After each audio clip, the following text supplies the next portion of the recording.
Greetings from IAS. We are very, very happy that you are here to watch the program that we have for today. We are discussing racial discrimination.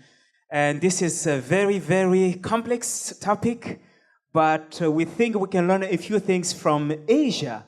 So today we're going to ask a few friends from different parts of Asia to help us to understand what is racial discrimination and how people experience that, so that when we are dealing or interacting with Asians, we know what to watch for.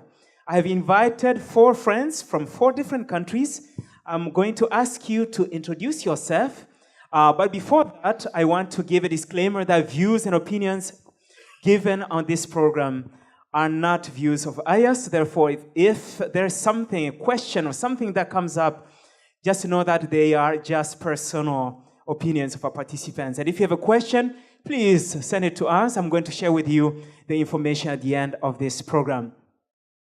So I want you to introduce yourself. Let me start with my far left, who you are, which country you come from, and what you're doing here at IAS.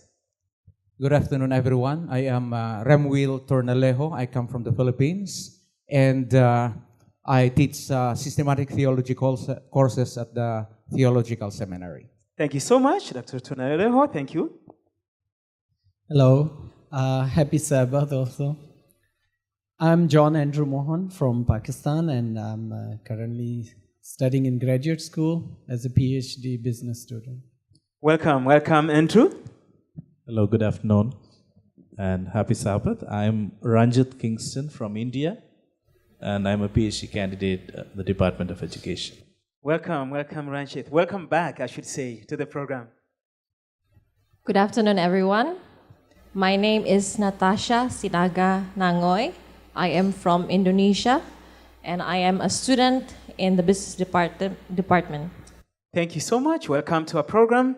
I think we have 2 who have never been on this program before and 2 who have been there before. So this is good balance. But let me start with the first question, and we start with you, Ranjit. What comes to your mind when someone says racial discrimination? Oh, it's happening again. So you have experienced that before? Well, I think it was a topic which has been talked about, discussed about, and everyone, we think of bringing to an end, but somehow it keeps going on. And I agree with you, it's a sensible issue. And as a church, if we look forward to find something that could bring that wide gap to a closer one, it would be better. And if that's the purpose of this program, God bless it. Wonderful. Thank you. Let me go to Dr. Tornalejo. What comes to your mind? If a student, you're working on this campus and the student says racial discrimination, and there's a light bulb that is blinking in your heart, in your brain, what is it? First of all, I would like to approach the topic from a biblical perspective and a very practical perspective. In the biblical perspective, it is innate in a fallen human nature to think highly of oneself. It is not confined in races, in color of the skin, but innately, I feel superior compared to others in most cases. Practically, I grew up in a very rural area, and I thought our tribe is the best. But I went out, it opened my eyes. I grew up in a rural area and I saw chickens. In the chicken, there is an hierarchy. There is a pecking order. And so with that, I would like to confront this issue in a very reflective basis. For the meantime, I could cry out to be a victim, but sometime later, I could be the perpetrator. And so when we talk about racial discrimination, it is not limited to race. It is everywhere. Discrimination is everywhere. Religious discrimination, economic discrimination. We discriminate each other. And that is innate fallen human nature. Thank you so much. Yes, we have all different kinds of discriminations, and I think we're going to address one of them in our next programs in the coming months. I'm already thinking about it. But today we're going to focus solely on racial discrimination. You have brought something here that I want to underline before we go back to Natasha. And that is, at a certain point of our life, each one of us has either been a victim or perpetrator of discrimination. You know, I never thought about this before, but I want us to think about that. That at a certain point of our life, whether I'm black or brown or white or from India or from China or from the Philippines, at a certain point, I have been victim, and at another point, I have been the one committing the discrimination. And this should help us to not always feel pity for ourselves. Oh, people are against the Rwandese. Everywhere you go, everybody hates people from Rwanda. No, at a certain point, Rwandese may have also oppressed somebody else. And so we should not always think it's a one-way street. It's a two-way street. I remember the first time I ever visited a place, a village of the Pygmies. Pygmies are the shortest people in Africa. They are the most indigenous people. If you see Pygmies, that means you have gone to the thick of the jungles of Africa. So I went there. My brother was there as a missionary. And I remember going to the village, and all the pygmies came over because I stood very tall compared to them. They were amazed, and they were asking me money and all these things because they felt I was up there. And at that point, I could do anything I wanted because I was in a position of power. If you asked me at that time, if I was a business manager, if you had asked me to hire 10 employees, most likely only one of them would have been a pygmy, because of the mindset that, oh, they live in the jungles, they are, they don't really know much about business, I should not hire them. So at a certain point, each one of us has been in one of the two categories, no matter what color, cultural background, racial background, linguistic background, socioeconomic background we've been in. At a certain point, we have lived in one of the two. That's a very, very good point. Let's go to Natasha. What comes to your mind? When I told you by email, I said, we're going to talk about racial discrimination, what came to your mind quickly? Well, in my simple understanding, racial discrimination is any form of action or words that intentionally belittles someone based on their appearance or their backgrounds. That's my simple understanding of racial discrimination. Some have gone, adding to what you have just said, have gone to the extent of saying that racial discrimination is linked to evolutionism. Because evolutionism, part of it, they believe that we have some who have evolved more than others. And so those who have evolved more, they have the right to oppress those who have not made it.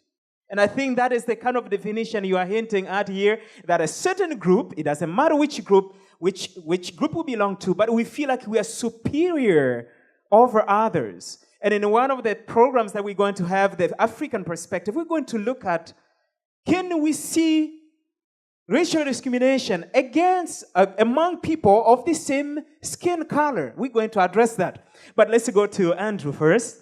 What comes to your mind? Actually, the same thing, like any kind of our behavior, I would say from my side, from a person, perpetrator, you can say, or anything, the one who originates it, any kind of injustice, mistreatment, or our own biasness towards someone on the basis of our ignorance, lack of knowledge, or wrong information also, like from media and other literature or wrong information. And of course, on the basis of our weakness, the fallen nature. So I think that's how we consider the other person or other people, a certain class, a certain group, a certain caste or race, and we are not just with them. So it can change time to time, because in my personal experience, when next question comes, I would like to share that the same people who have been biased towards certain ethnicity, race or color, but they change. So to my understanding, it's not against or all the time the same factor. It can vary, but it has some elements, or the factors are lack of knowledge, or based on their wrong information, or their own weaknesses in their own understanding and nature. So basically, we need to educate ourselves. Let's go to the next question, and I'm going to ask Dr. Tonalejo to be the first one. What racial discrimination have you either personally experienced or seen, or maybe heard of in the church? There are a lot inside and outside the church, but first, in my personal experience, I started here as a student, and during my MD program, there was already an action that IAS would sponsor my studies, and eventually I will teach. In one of the classes, one of my professors announced that Remwill eventually will teach. One of my very good friends said, "Well, I can accept you as one of my good friends, but I think I cannot sit in your class." I don't know if he was joking or what, but I did. To me, it created some questions, and so that's one of my personal experiences. And during travels, I have seen. Of course, I think this has something to do with security reasons, but there are. In the airport, you're being profiled according to the passport you hold.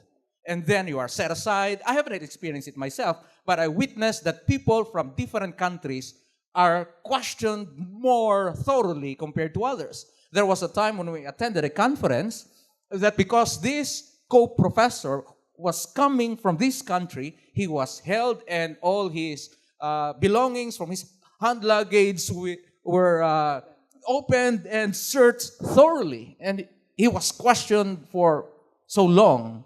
And just very recently, I don't know if this is typed as or classified as racial discrimination.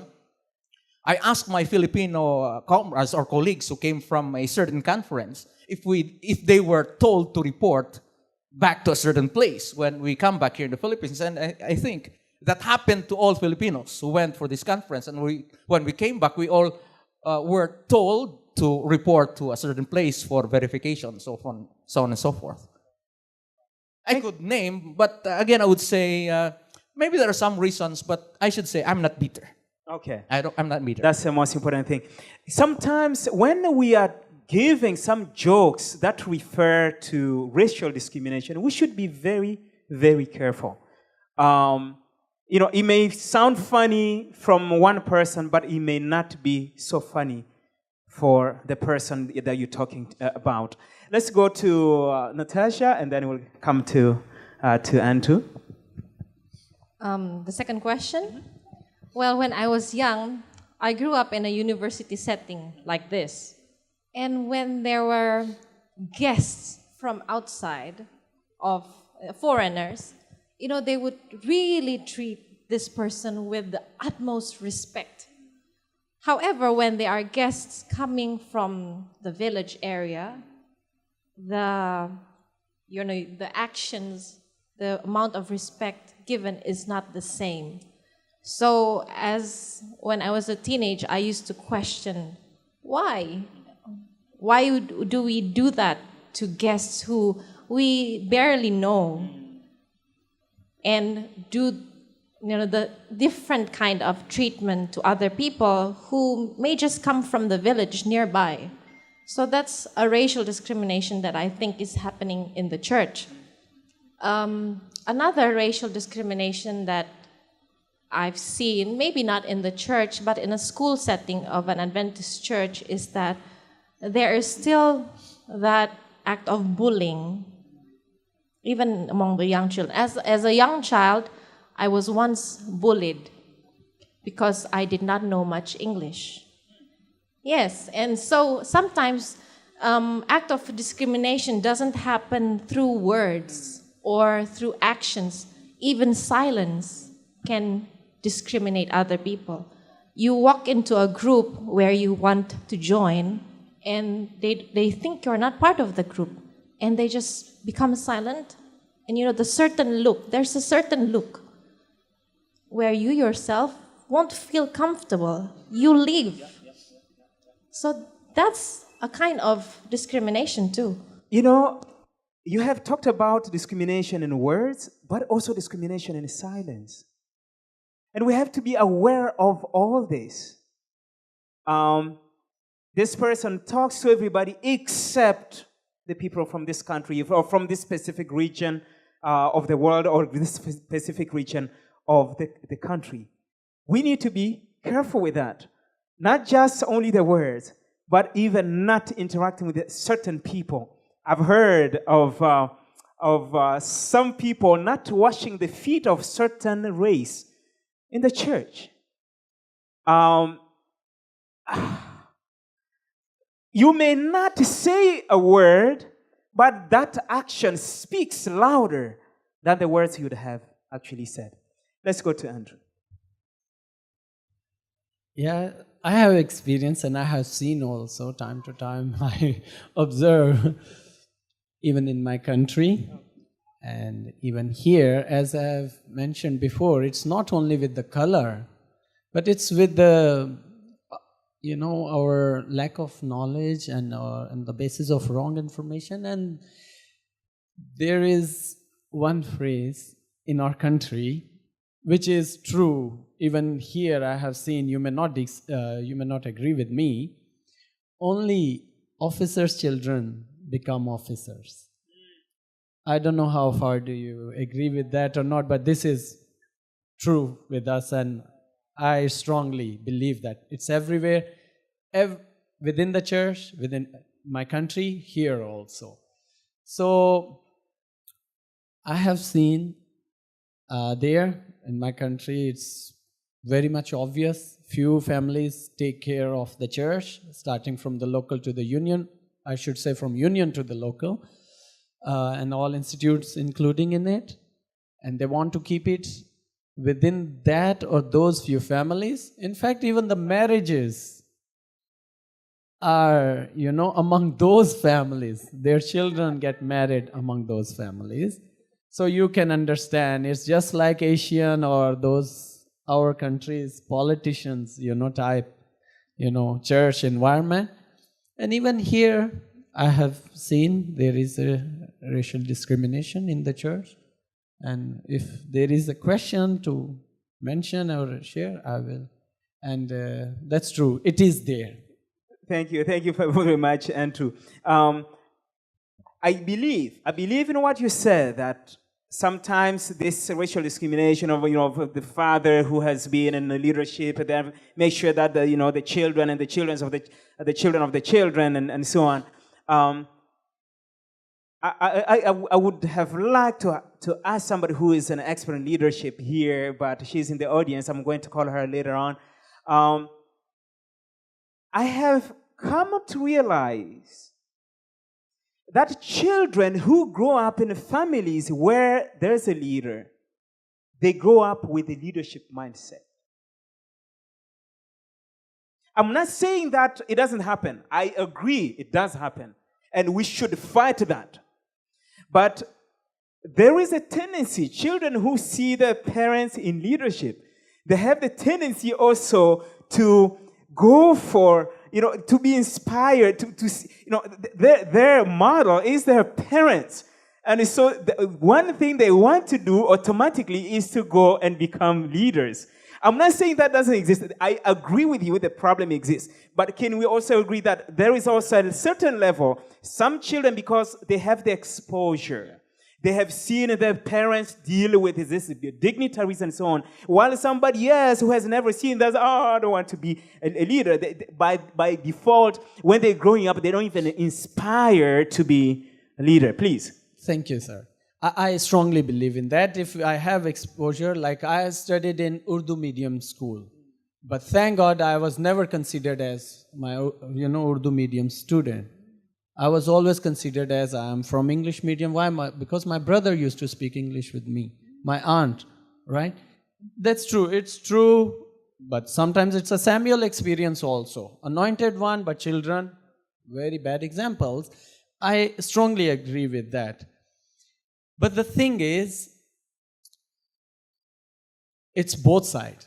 If parents are good leaders, they are doing their honest part at certain position, the offices which they are holding, there has to be many other people, other children who should be growing and getting groomed and equipped for these leadership qualities. Because if he's not doing, and if his office children are not working, I have studied in my undergrad 15 years ago, that is that company's administrator's fault.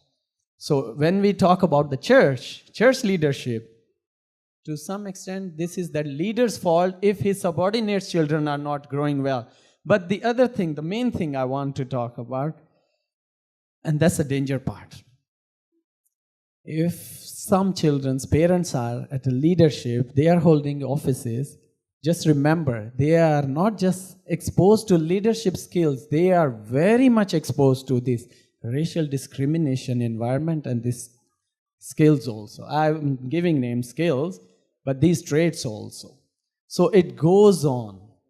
Why it's going on? Because the parents or the leaders or those people have had this thing, and which is transferred to their children. But I took your comment positive side also. Thank you so much, Andrew. I'm going to ask Ranjit to help us get started with the next question. What have you seen as a common discrimination against the Asians, either from your personal experience or from things you see or things that you hear?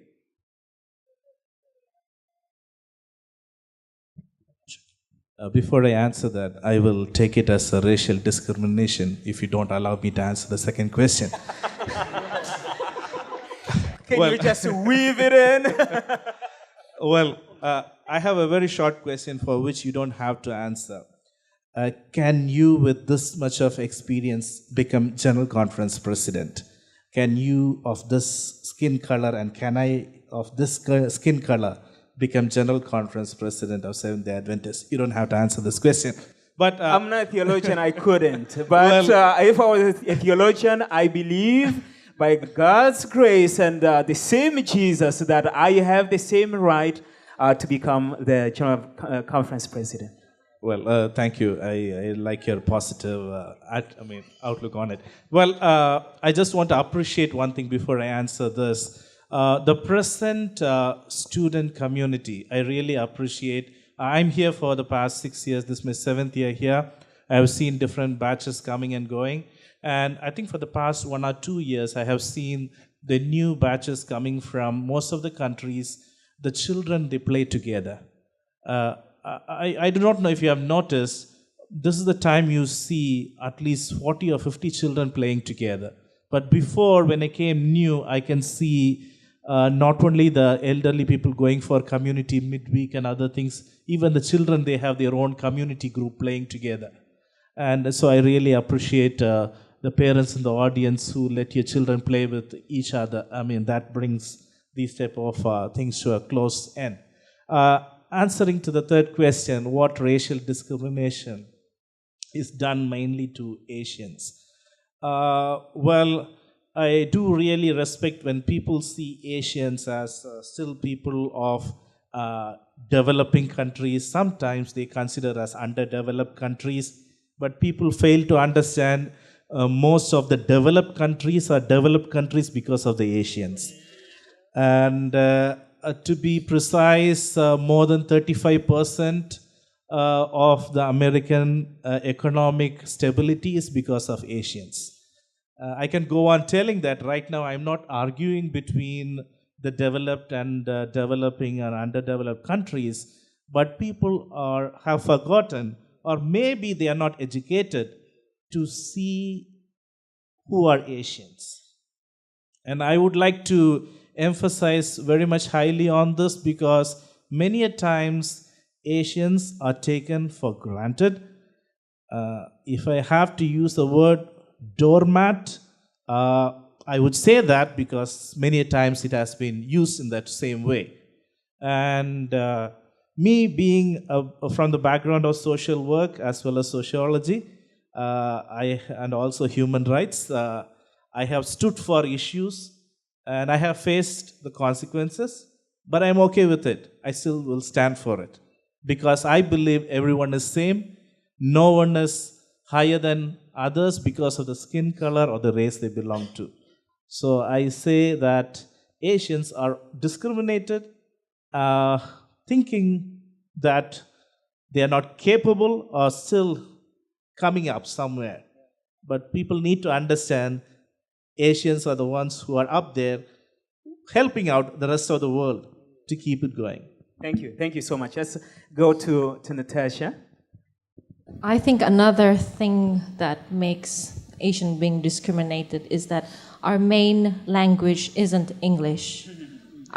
We have other languages, that we use, and sometimes our culture, the Asian culture, tends to be more reserved. We tend to observe more. We are not so outspoken, and when we do, sometimes our lack of English stops us from revealing what we really want to say or what we really want to make an impact on. And because of that, people tend to think that we are of less knowledge. So I think that sometimes language is a barrier, but we need to remember that English is just a language. This is, I think, a message for us, faculty, more so than anybody else. Lack of English proficiency does not necessarily determine the intellectual capacity of somebody. If we had to learn maybe Korean and we come from an English-speaking country, we will even struggle more than other people who have been trying to speak in English. Let's go to that, Dr. Tonaleho. Would you mind if I answer the question of Ranjit without, even though he is not asking for an answer, would you mind if I answer? Are you running for General Conference President? No, I would like to answer 2020 his is around the question. corner. He was asking about the possibility. I assure of the possibility. But again, I doubt of the reality. Generally speaking, Asians or several countries in Asia now are power players. Power players. Whether in secular or in the church. If you look into countries who have powerful passports, I think of the top 10, maybe 3 or 4 are from Asia. But again, Asia generally is at the receiving end of discrimination depending on its economic and political power. And when we talk about racial discrimination done mainly to Asians, these are acts upon countries, quote unquote, that we have used the term underdeveloped. And so what are these? Being profiled, being generalized, that we Asians are less rational, less logical, we are more emotional, we are more onto relational rather than rational. So, and we are identified and labeled and generalized. And so this to me is some common discrimination done to Asian countries who are, quote unquote, less developed. Thank you. Thank you so much, Andrew. Now my dressing is also showing where I am from. It's very exotic, by the way. Asians, I really appreciate how you elaborated, Dr. Tonaleho. That's true. Many times from the others, perspective, point of view, Asians are considered as, third world countries, whereas that's true. There are 4 countries who have very strong passports, in Asia, among those 6 continents. But still, many parts of the many continents and many countries, people take us, for granted. And particularly talking about a country like Pakistan, and when we are, anywhere out in the world, people just, take us as, just like those terrorists. And they think they are radical. That's true. They think they are not even rational and like this. But it's not true. It's not true. And there are incidents everywhere. By the way, it's very unfortunate. Most of the time I'm, not really searched, but ask extra question or held over there, like in Singapore, first time in Malaysia. But when I go to Europe and those Arab countries, even Japan, no, they don't. It's normal. They never stop me, never question me. But it's only these countries where I was asked. But that's true. Asians are usually taken for granted and misjudged and tried by others to belittling, I want to start with you on the next question. Thank you so much. I think it links to what you just said. Do we find discrimination among Asians? Racial discrimination among nations, an Asian discriminating against another Asian. You have talked about going to Europe and going to Japan. Have you heard or seen or experienced some level of racial discrimination from other Asians? And I'm starting with you because you are different from the 3, given that you come from the Middle East, although, some people think it's another continent there. It's a different culture than the rest of Asia. Yes, sir. Actually, that's true. There is still discrimination and racial, we can say, this race. When we say, okay, we are from Pakistan. Oh, you're Arab? No, it's still Asia. Oh, you're Indian? Yeah, you can say Indian, but you don't look Indian or the way. Anyways, there is discrimination. We are friends, we love Indians, okay? And there are many incidents, videos where they are overwhelmed with the love, from Pakistan. But there is discrimination when we apply for job in Arab countries or other countries. Many times they prefer Indians, right? Over Pakistanis. And then, this is the first country where I felt good about Pakistan, because if they take me as Indian, then it's a problem. They think I'm Mumbai, 5'6", Can you explain that for the sake of those who are watching outside of the Philippines? Okay. In India and Pakistan, and all these Arab countries also, this lending money is kind of usury, unjust profit, right? And it's illegal, considered as immoral, okay? Religious point of view also. But here, they are like angels, helping angels. They can give money without any collateral, without any paperwork and all. So those Indians, majority of Indian, but there are few Pakistanis maybe, but not Christians. They are also running this business, money lending, finances. People usually call them 5-6. They lend you 5, let's say 5 peso, and you have to return them 6, but it's not that way, but they are known as like this. So when they ask me, are you Indian? I say no. But if they think I'm Indian, they will think, oh, he has money and he has robbed us and this and that. So here I feel like, okay, Pakistanis are better. But overall, when we go to other places, Indians. And in the same way, I don't want to mention the name, but there are Far East countries, usually Asian this side. I have seen they are quite, repulsive. Like Brother Ranjit mentioned, it's really true. For the past 2-3 years, we have Asians who are very cooperative, loving, friendly. But before that, we didn't see those students and their children also in playing, in clubs, Pathfinder and other things.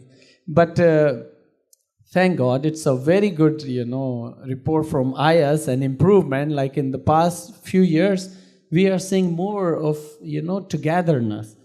But in IAS and outside, there is discrimination, racial discrimination among the Asians. Thank you so much. I happen to sit with a Pakistani here and an Indian here. And I heard from history that was like a taboo. But here at IAS, we must celebrate the success, because I have seen Indians and Pakistanis celebrating together weddings and big celebrations over and over again on this campus. I have seen Indians welcoming Pakistanis in their homes, Pakistanis who didn't have this or that, or on the other side also Pakistanis welcoming Indians. It's beautiful. Actually, for somebody who doesn't know the history of these two countries, you wouldn't even know that there was ever a conflict between the two. So I think we need to put our hands together for India and Pakistan at IAS. Definitely. Let's go to India this time, just briefly. Do you feel there is a discrimination? I always thought Indians were discriminated against by most of Asia. But now I hear that Indians are favored also in some places over the Pakistani. This is the first time I hear this. Yeah, I agree to that. Indians are favored in many places among Asia.